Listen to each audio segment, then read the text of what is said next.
সাইফ মুস্তাফিজ, আপনাকে স্বাগত জানাচ্ছি সম্পাদকীয়তে।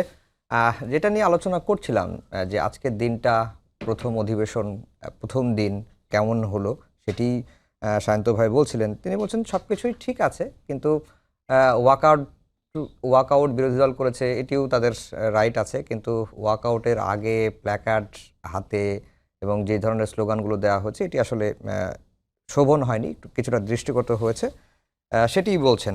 আর যেটি বিএনপি যেটি বলছে যে রাষ্ট্রপতি ইস্যুতে বিরোধী দল এখন জামাত এবং তার সঙ্গে জোট সঙ্গে এনসিপি তারা আসলে স্ববিরোধী আচরণ করছে।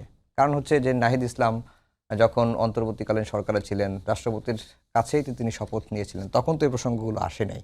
এবং একই সঙ্গে 5 আগস্টের গণঅভ্যুত্থানের পরে 6 আগস্ট বা ওই দিন বিকালেই রাষ্ট্রপতির সঙ্গে রাজনৈতিক দলগুলো বসেছে, তখনও এই প্রসঙ্গগুলো রাষ্ট্রপতির বিষয়গুলো আসে নাই তখন।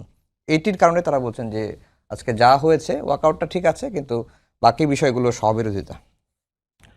ধন্যবাদ আপনাকে, ধন্যবাদ আমার বিজ্ঞ সমালোচক এবং টিভির পর্দায় যারা দেখছেন তাদেরকে শুভেচ্ছা জানাচ্ছি।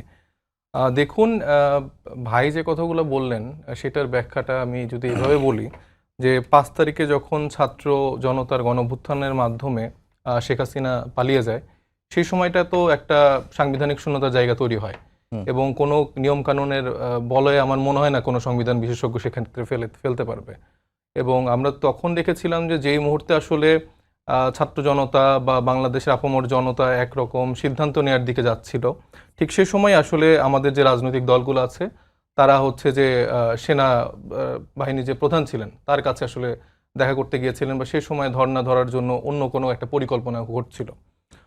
তো সেই মুহূর্তে কিন্তু সেটাকে মিটিগেট করার জন্য আমরা কিন্তু সেই সময়ও চেষ্টা করেছি দেশে যেন আর কোনো রকম খুনাখুনি আর কোনো রক্তপাত না হয়, সেজন্য একটা স্থিতিশীল পরিবেশের জন্য সবগুলো রাজনৈতিক দলকে সমন্বয় করে আমরা চেষ্টা করেছি একটা জাতীয় সরকারের দিকে যাওয়া যায় কিনা। তারপর আমরা দেখেছি বিএনপির সেক্ষেত্রে বাধা, এবং আমরা তো সে সময় আসলে সংবিধান ছুঁড়ে ফেলে সামনের দিকগুলো এগোতে চেয়েছি, কিন্তু সেক্ষেত্রে আমরা দেখেছি তারেক রহমান সাহেব থেকে বিএনপির যারা দায়িত্বশীল নেতারা ছিলেন বা অন্যান্য যারা স্টেক হোল্ডাররা ছিলেন তারা আসলে বারবার সংবিধানের দোহাই দিয়েছেন, এবং সংবিধানকে সামনে রেখে তারা হচ্ছে যে তখন চুপ্পুর ব্যাপারটাকে তারা কিন্তু সরাতে দেয়নি। এবং এক্ষেত্রে আমি খুব দায়িত্ব নিয়ে বলছি যে বিএনপির থেকেই শুরু থেকেই চুপ্পুকে সরাতে দেওয়া হয়নি, এবং তারা যখন ওত নেয় সেটাও আসলে তাদের প্রেসক্রিপশনেই করতে হয়েছে।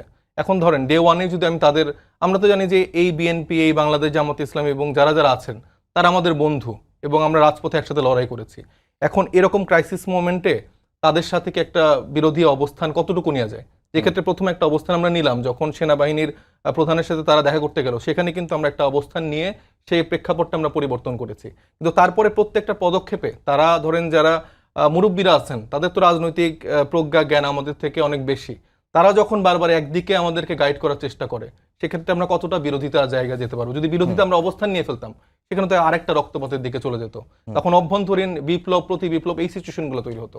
তো সেটা ফলো করে আমরা চেষ্টা করেছি যে আচ্ছা ঠিক আছে, সেক্ষেত্রে তখন আমরা শপথের ক্ষেত্রে আমাদের ছাত্র তরুণ বা আমাদের যে উপদেষ্টা মণ্ডলী ছিল তারা তখন ওত নিয়েছে, কিন্তু সেক্ষেত্রেও কিন্তু বলা হয়েছিল যে উপদেষ্টা মণ্ডলী গঠন করার পরই তারা হচ্ছে যে মানে সংস্কার করে এই যেই রাষ্ট্রপতি আছে তাকে আসলে সরিয়ে দেওয়া হবে। তখন একটা সাংবিধানিক শূন্যতার কথা বারবার বলা হয়েছে, কিন্তু এখন কি চাইলে সরানো যেত না? এখন তো সেই সাংবিধানিক শূন্যতার সুযোগটা নেই।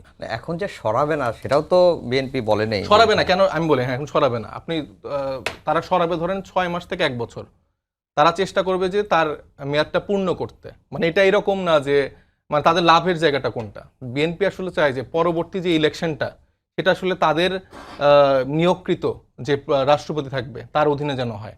এখন যদি আপনি এই রাষ্ট্রপতিকে সরিয়ে দেন তাহলে বর্তমান নতুন যে রাষ্ট্রপতি হবে এবং সংসদের বয়স সেম হবে, এবং সেই সেম বয়স অনুযায়ী তারপরে ধরেন যে 6 মাস বা যে 1 বছরের সময়সীমার মধ্যে রাষ্ট্রপতি থাকবে নির্বাচনকালীন সময়, সেটা তাদের দলের নাও হতে পারে। তো সেই জায়গাটা তাদের একটা পলিসির জায়গা, এবং তারা যে এত সংবিধান দেখাচ্ছে মূলত সে ঘুরে ফিরে সেই ফ্যাসিজমকে ফিরিয়ে আনার যে নতুন বন্দোবস্ত সেটার বার্তাই হচ্ছে যে বিএনপি আমাদেরকে দিয়ে দিয়েছে অলরেডি।